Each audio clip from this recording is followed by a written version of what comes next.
Evet dostlar, yeni bir bölüme hoş geldiniz. Bu bölümde Hawkins Köşkü'ndeyiz tekrardan.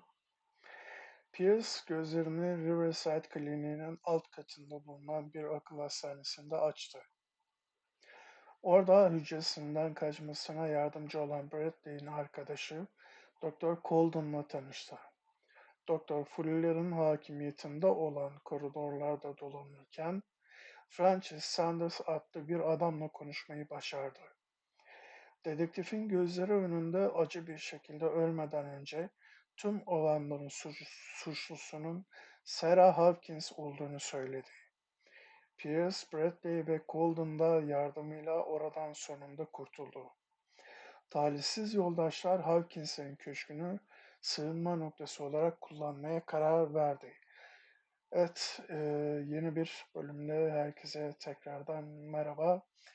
Cthulhu'nun Çağrısı'nın 8. bölümündeyiz ve devam ediyoruz. Şimdiden beğenmeyi,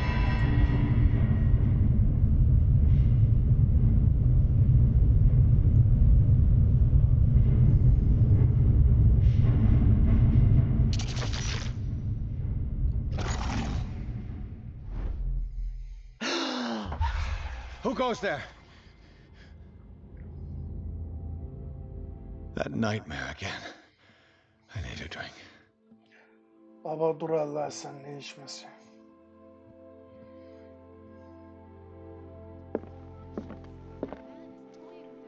Aa, dur bir aşağıya ineyim bakayım bunlar ne konuşuyor.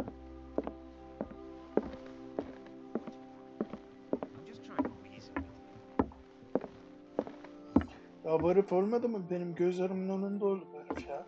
You're awake, Mr. Pierce. How do you feel? Did I sleep long? The day is only starting. It's fine.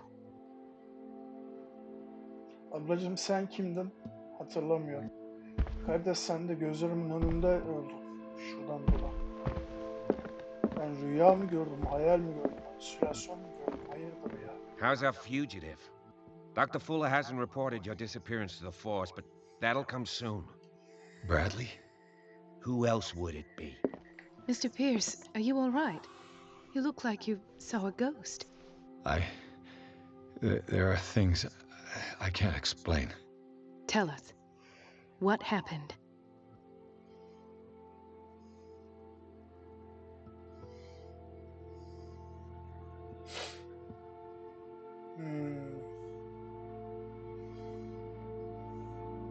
Bir ayrıntı yakalamış olabilirim de olmayabilirim de. Bradley ile konuşabilirim. Ya da bana ne yaptılarsa Colden. Colden bu kadın mı oluyor? Colden'la konuşalım. Şimdi bu kliniği fuller mi Given kurdu? the energy he pours into Riverside, I presume it was Fuller's creation. His father's, to be correct. He was a surgeon on board the Scylla.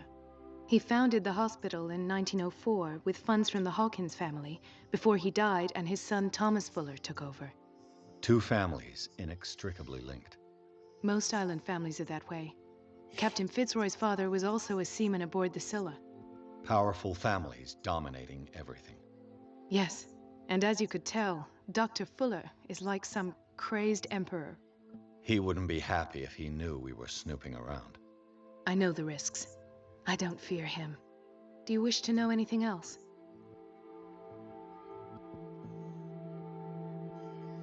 Cesetler gördüm, cesetler. Dr. Fuller seems to be leaving a trail of corpses. Not to mention those strange machines, chains, and tools of all kind. Yes, I've been telling you that Fuller uses his patients as guinea pigs. What I saw was more akin to torture than medicine. Do you even hear what you're saying? Dr. Fuller is highly respected. It's the truth, Ethan, and I'll prove it to you. I'm listening, Mr. Pierce. Lan oğlum, ölmüş adam mı söylüyor bunu ya? I found a file bearing Sarah Hawkins' name in the Institute's basement. It makes sense. A powerful family like the Hawkins had the means to hide such a disgrace. But everyone knows the Fullers have been taking care of the Hawkins for at least a generation. and all were aware of Mrs. Hawkins' fragility. Perhaps, but no one would allow a psychiatric internment. From what I read in the file, Fuller used her as a subject of his experiments. Francis Sanders and Sarah Hawkins, subjects of Dr. Fuller. Why those two? Güzel bir soru. Şimdi Francis Sanders kim? Tam olarak onu ben anlamadım. Fakat Sarah Hawkins'i biliyoruz. Tamam. Peki Bradley ile konuşalım. Charles'ın hayatta olduğunu sen de gördün. What I'm sure of now is that the Hawkins case isn't just an accident. And what brings you to that conclusion? The fact that Charles Hawkins survived the fire. I don't understand. Mr. Hawkins was buried. That's what he would have you believe. I have a hard time believing you. You were there, Bradley. You even opened fire on him. I'd remember that. Nasıl Why would he ya? fake his own death? Do you think he covered up his wife's murder? That's possible. Seems hard to swallow. Don't you have anything more concrete, Pierce? Ben gerizekalı gözlerimle gördüm diyorum. Gözlerimle dangalak.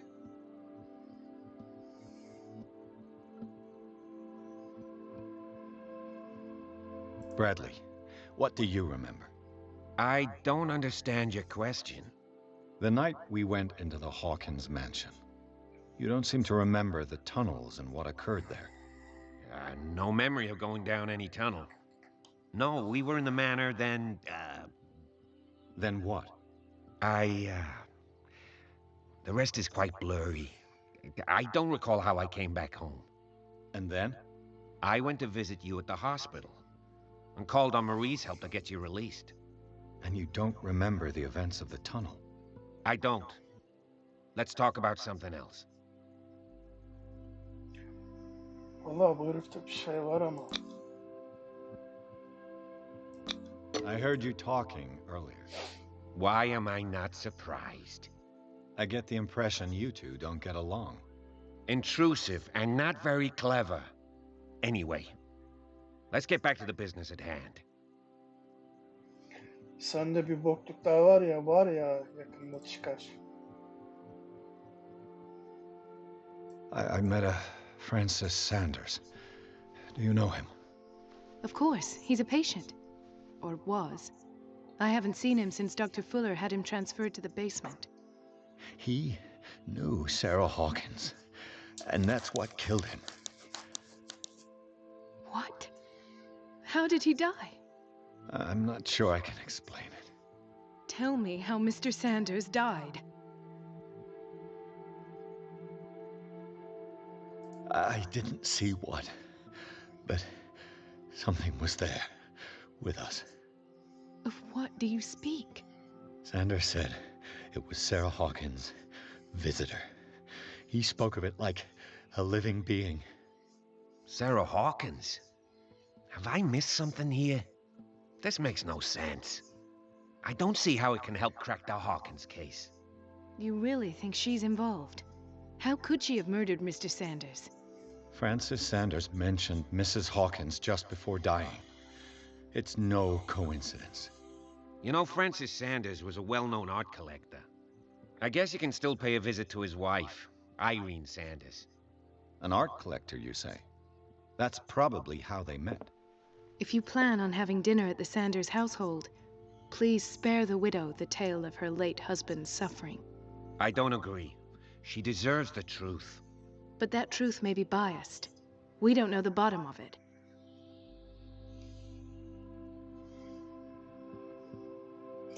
Bence ihtiyatlı davranmak daha doğru olur. Çünkü vereceğimiz kararın bizi nereye yönlendireceğini, nasıl sonuçlar alacağımızı bilmiyoruz. You're right. Without a plausible explanation for what I saw, let's not jump to conclusions. That seems wise indeed. Very well. I'll go to see Francis's widow. Perhaps I'll find a link between her husband's death and Sarah Hawkins. Don't end up in the hospital this time. I'll do my best.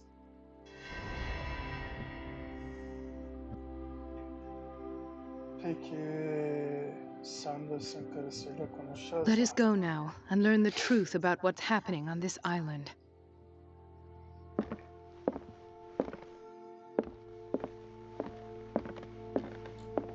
Ben dingil. Seni gözüm hiç tutmadı en başından beri. Sende bir şeyler var. The other night's events are still confused in my head. Şu buralarda bir şeyler var mıdır? Şöyle bir bakacağım sadece. Gözden kaçırdığım herhangi bir şey. Buradan çıkış mı? Neyse çıkalım hadi ya. Sanders'ın malikanesi. Pierce, Colden ve Bradley birlik olup Hawkins davasını çözmeye karar verdi. Takip etmek üzere yeni bir hedefleri vardı. Pierce'ın gözleri önünde ölen Sarah'ın arkadaşı, resim koleksiyoncusu Francis Sanders.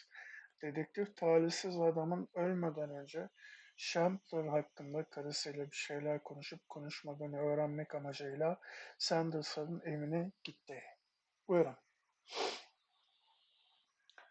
Bakalım buradan ne çıkacak.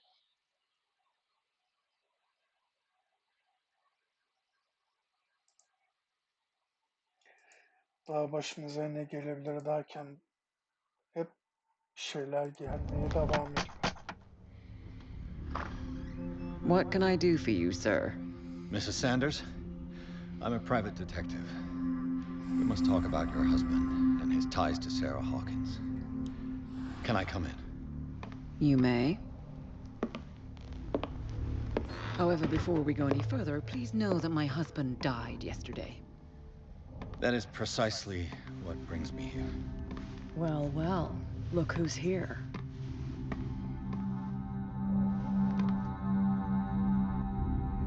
Bu hiç iyi olmadı işte. You know each other. We met briefly. Time enough to iron out a few matters. The main thing is that we understood one another. The brave detective has a talent for sticking his nose into my business. I bump into her every time I'm investigating someone's death. It's a small island, detective. My island. It's better that it's you bumping into me. You're investigating Francis' death. Why? Who hired you? I spoke to Francis before he died. His story suggests a link to a case I'm working on. Well, since this business has got nothing to do with me, I'll be in your husband's office, Irene. We'll carry on later. Very well, Miss Baker. This way, Mr. Pierce. And do make yourself comfortable. It would seem that you have much to tell me.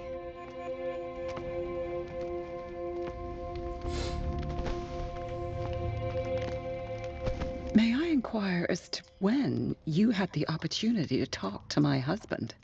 Yesterday, I met him at the hospital. He spoke to me about Sarah Hawkins. Oh, of course he spoke to you about her.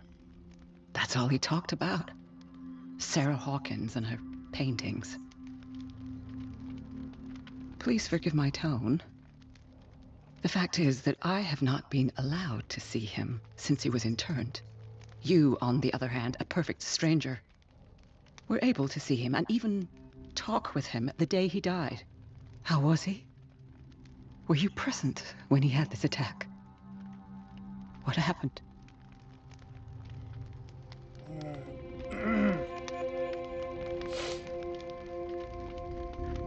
Olay gerçekleşti. Sırada orada değil. Kadın zaten üzgün. Bir taraftan sinirli. Gözlerimin önünde çığlık atarak öldü dersem ortalık karışır. Onu bir geç. Oldukça metanetlisiniz ya da olay gerçekleştiyse ya da orada değildim. Daha iyi. We had a short conversation and then I left. I don't know what happened after that. Oh, I see. Mr. Pierce, you must forgive my audaciousness, but I've had practice of life in high society for over 30 years. Reading one's interlocutors, recognizing the politeness of a lie, are things that are taught very early to young girls from a good family. But your lie has nothing polite about it. It is crass, insulting, and dare I say, terribly suspicious. Try to understand my position. I need to understand. How could this happen? In a reputed institute? And right before your eyes? Did you not do anything to help him? Kadın Çetin Ceviz çıktı.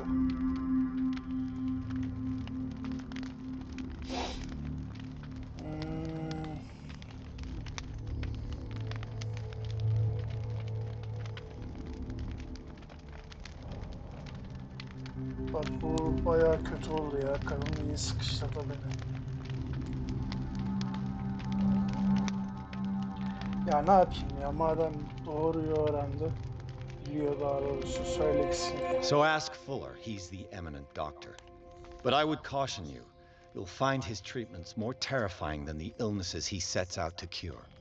That churl no longer takes the trouble to receive me. He sends his secretary to tell me that I cannot see Francis. Me, his own widow. He must think that I am a terrible wife for having abandoned him in such a way. But I only wanted what was best for him. I'm not here to condemn you, Mrs. Sanders. Oh, I'm tired, Mr. Pierce.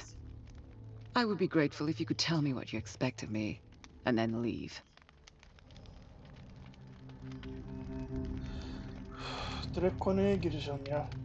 Did your husband talk to you about Sarah Hawkins' visitor? A shambler, to use his precise terms. Well, you can't imagine that's all he talked about. It's exhibited at the center of the gallery. No better place for the painting that endowed him with the privilege of such a shameful and miserable end to his life. Hold on. The Shambler is a painting by Sarah Hawkins. Who else to paint such horrors? Take a look for yourself, if you feel so inclined. It is my only lead at this stage.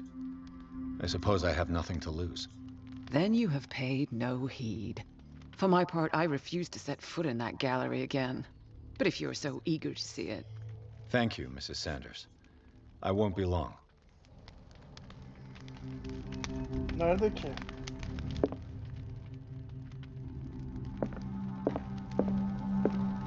The day the Shambler came into the Sanders' lives.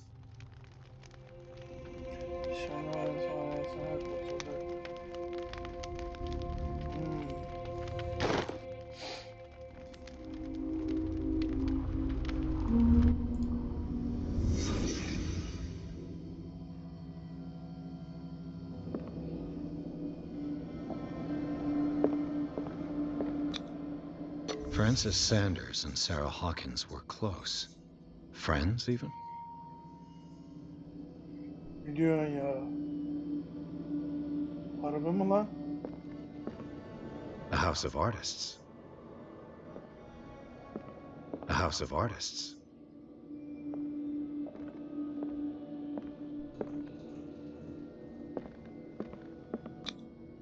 Sanders' accession register. He wrote beside the Shambler, "Finally." What did Sarah Hawkins fear so much that she didn't want to sell the painting?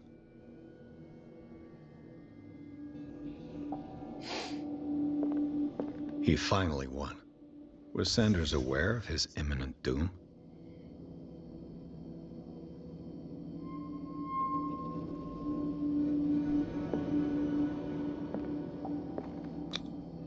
He didn't want Sanders to have the painting. She must have felt devastated. Was she jealous of Sarah Hawkins?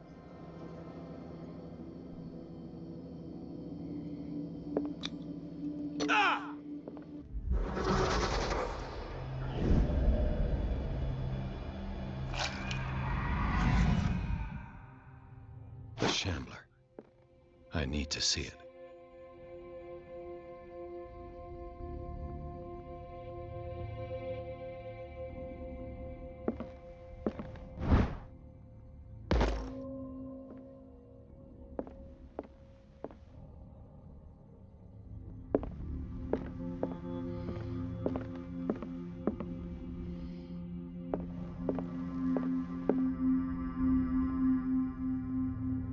Let's see what this cylinder has to say once it's inserted in a phonograph.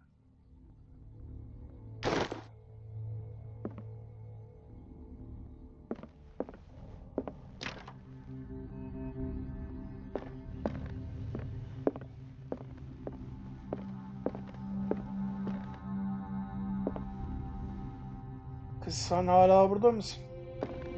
A strange Amerindian pendant.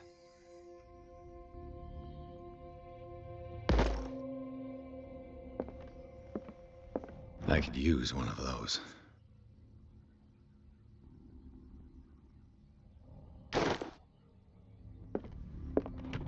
Strange. For months, Sarah Hawkins refused to part with her painting, to finally give it away for nothing. Sevgili Francis, lütfen bu lanetli tabloya sahip olma konusunda var olan tüm çabalarını bir kenara bırak. Eğer aramızdaki arkadaşlığın bağı senin için bir önem ifade ediyorsa, lütfen bana bu konuda kırılma. Yıkılışının mimarı ben olamam. Sana yalvarıyorum, sevgili arkadaşım. Sandlers'ı aklından çıkar dostun Sarah. O zaman bunlar arkadaş, yakın arkadaş. Sevgili falan değiller. Another volume of the Reverend's wife's diary.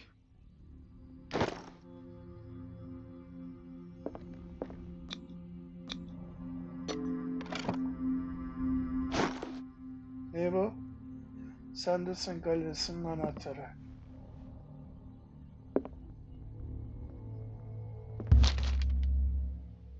Kitabı okuyacağım mı? Malleus Vestarium. Korkunç ve bilinmeyen yaratıklardan bahsedilen bir çeşit ansiklopedi. Bunların gerçekten var olduğuna inanmaya başlıyorum. Ama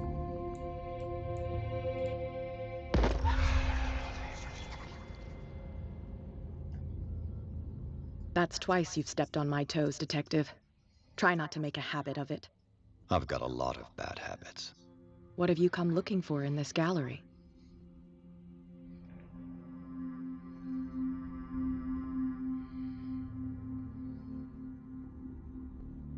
I'm not here to cause trouble, if that's what's worrying you. Worry me? Don't overestimate yourself. If the last beating wasn't enough for you, I can always give it another go. But as long as you keep out of my way, you're free to carry on with your visit. And you? What brings you to the Sanders home? I'm here on business. Irene asked me to liquidate all these paintings. She doesn't intend to hang around here for long. Why you? Believe it or not, there aren't many collectors on Darkwater. It needs someone with a network and a means of transport to the mainland. A choice that comes down to Fitzroy and me. And I'm far more pleasant, wouldn't you say?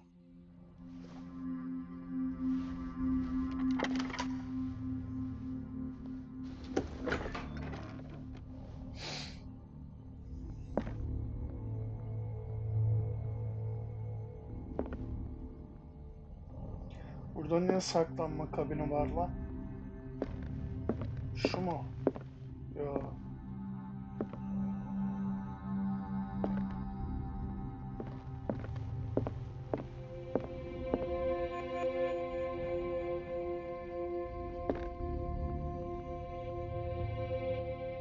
Vay anasını.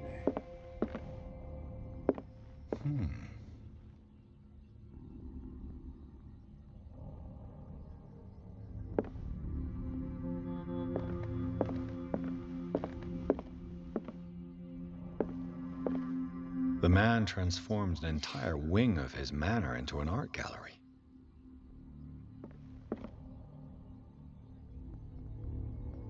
Orta parmak mı kaldırıyor lan o?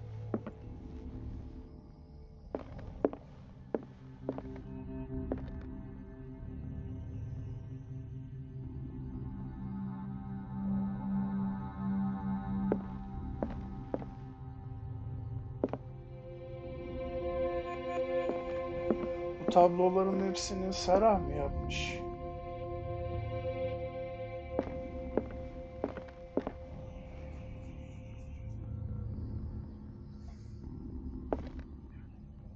Bu tabloların hepsini Serah yaptı ve şey mi? Kadının kocası mı satın almış? Şu galiba.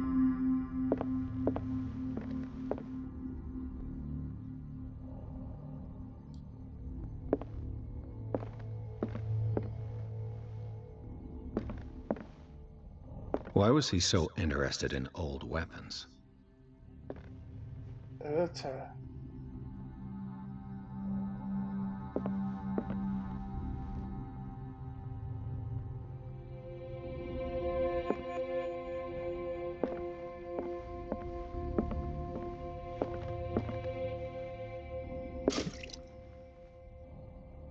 Oh. İşimizi daha yaptık.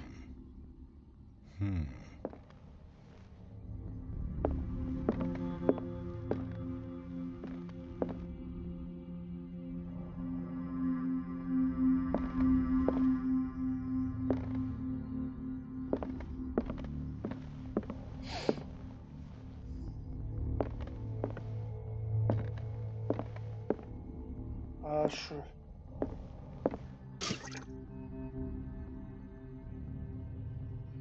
Acaba tabloya baktığımda ışıklar kesilecek bir şey olacak da feneri çıkartmam mı gerekecek ki? Öyle her yere koymuşlar. Bilmiyorum, göreceğiz.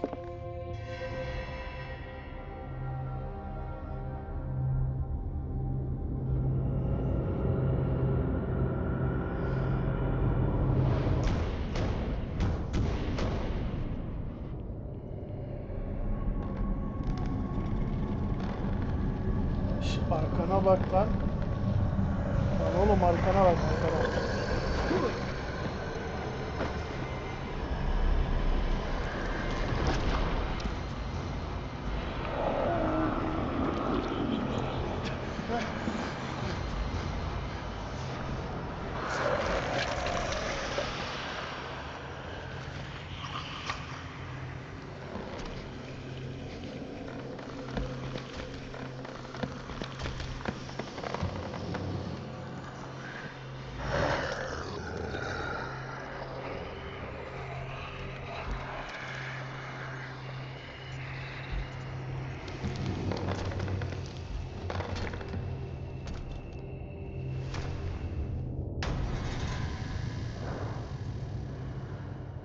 What the hell was that? Ne yapacağız lan?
What the hell was that?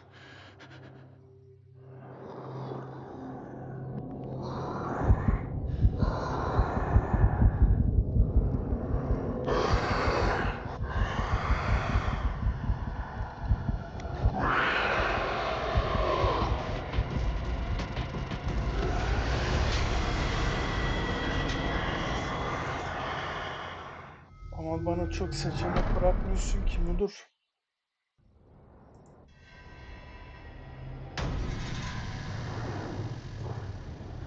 Bir ışığı What the açmayı hell was that? deneyeceğim ya.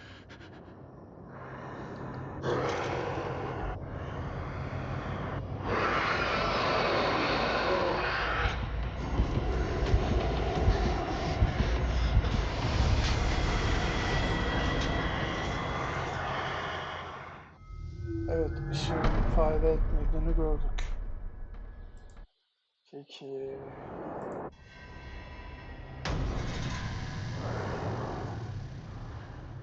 What the hell was that? Peki ben şimdi ne bok yiyeceğim?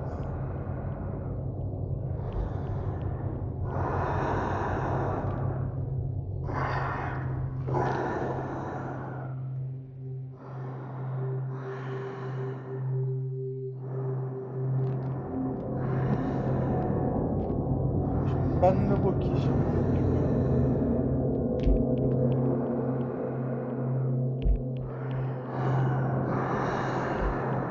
Ne yapacağım?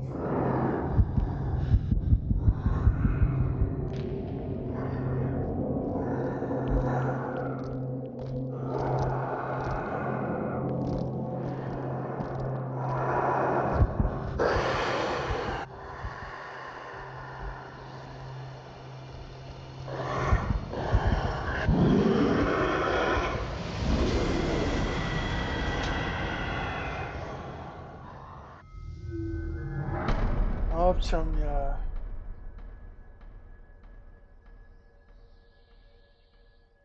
Nasıl bir şey yapacağım acaba ya?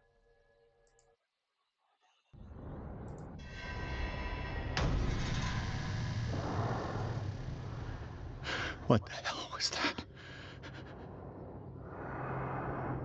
Şimdi şöyle bir kaçmayı deneyeceğim.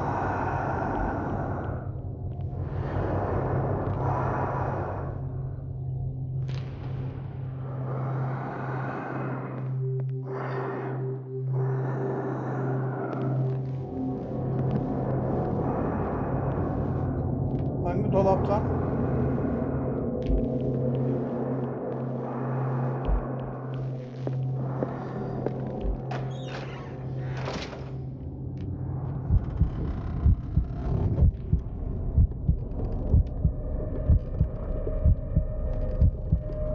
Geliyor. Geliyor.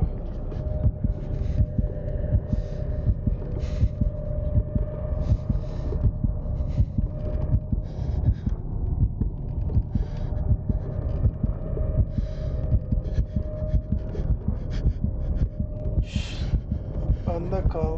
Bende kal sakın.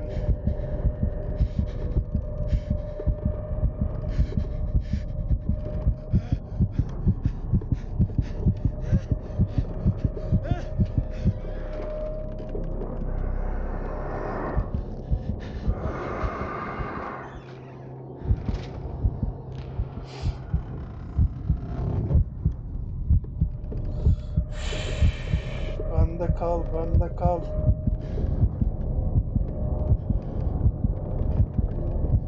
Bende kal. Sakin ol.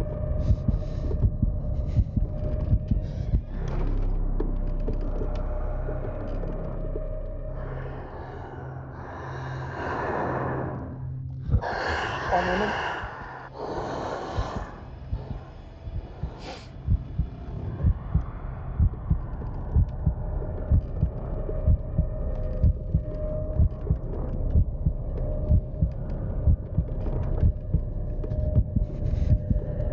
Kardeşim gider misin? Gitti mi lan o? Görmüyorum ki. Orada mı bekliyor?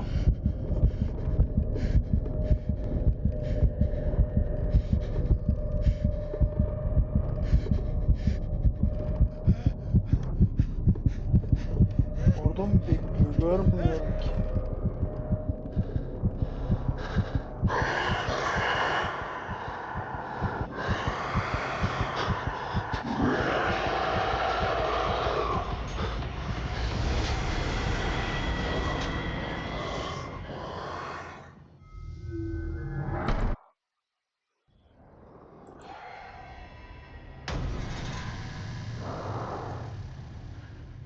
What the hell was that? Peki bir dakika, günlüğü incelersek bize bir şey çıkar mı ya?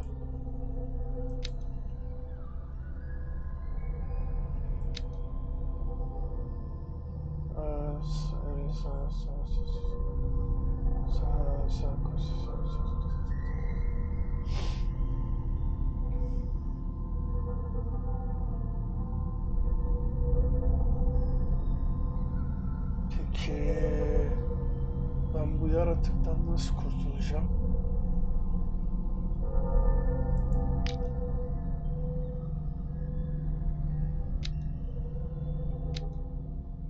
Ben bu yaratıktan nasıl kurtulacağım?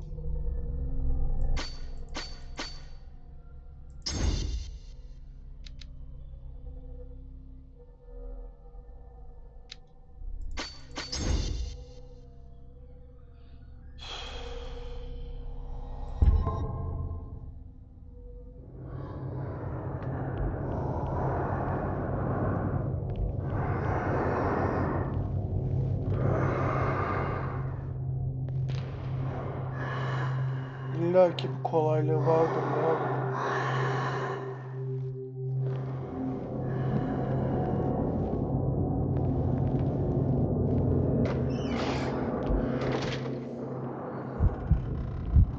İlla ki bir kolaylığı vardır bunun da çözmek lazım ama nasıl çözeceğiz? Öyle gide çözeceğiz herhalde.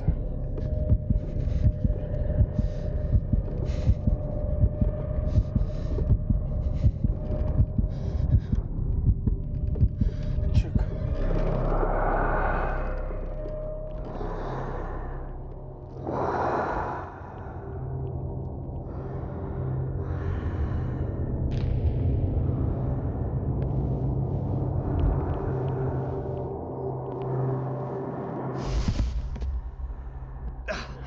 I can't even touch it.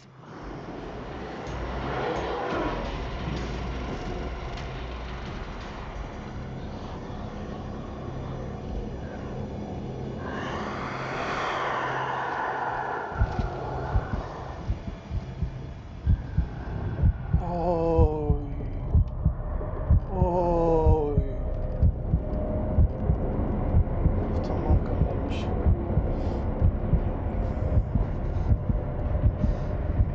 Ben bundan nasıl kurtulacağım? Hadi buyurun. Hadi buyurun cenaze namazına. Pekala.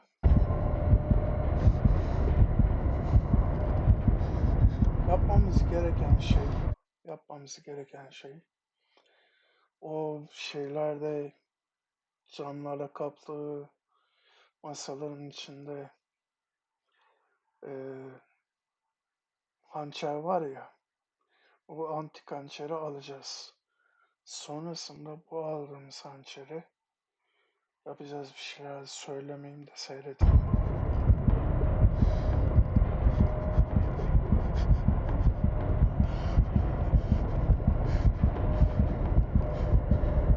Kardeşim gider misin?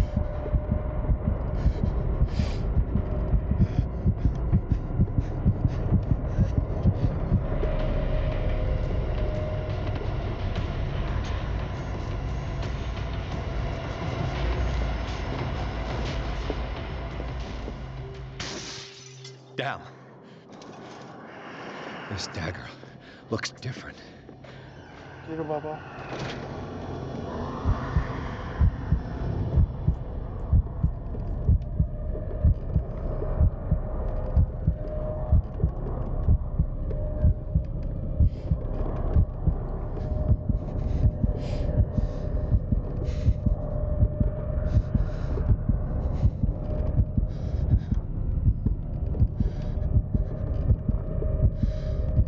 Güzel.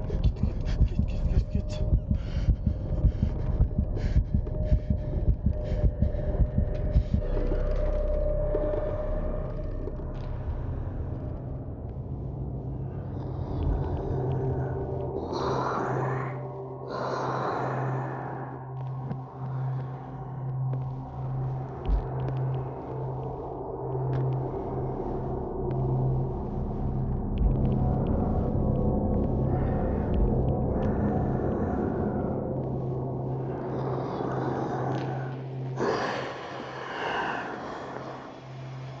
Ah.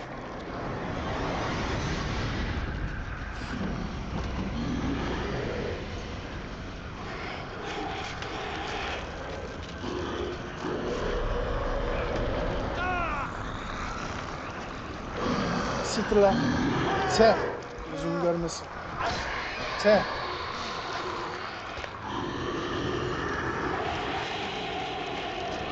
Kaybol, bir daha gözüm görmesin.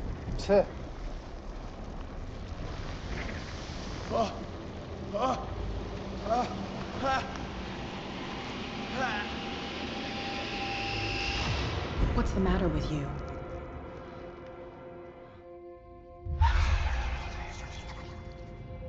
Oh. Don't tell me that you're going crazy too. You didn't see anything. I saw you within an inch of putting a dagger through your forearm. Did I miss something more interesting? I was attacked by a creature. I pushed it back, I think. I think so too.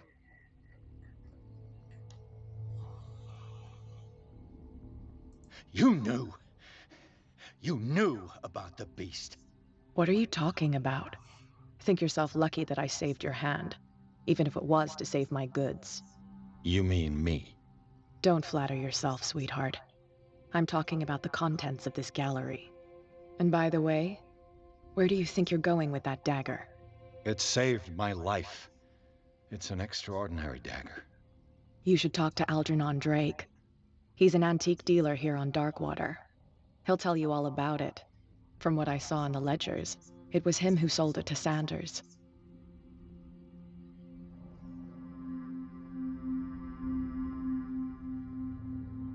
It's not your style to give me free information like that. Take it as payment for being my canary. A simple trade-off. Now go see your antique seller. I still got things to settle with Irene.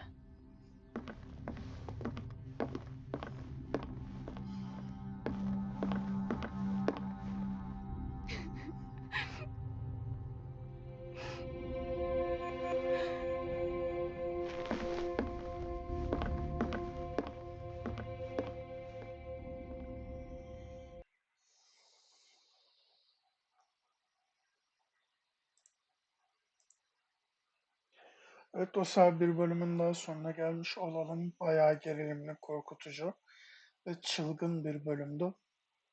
Bir sonraki bölümde kaldığımız yerden devam edeceğiz ve isimsiz kitapçıya uğrayacağız. İzlediğiniz için çok teşekkür ediyorum. Bir sonraki bölümde görüşmek üzere. Esen kalın.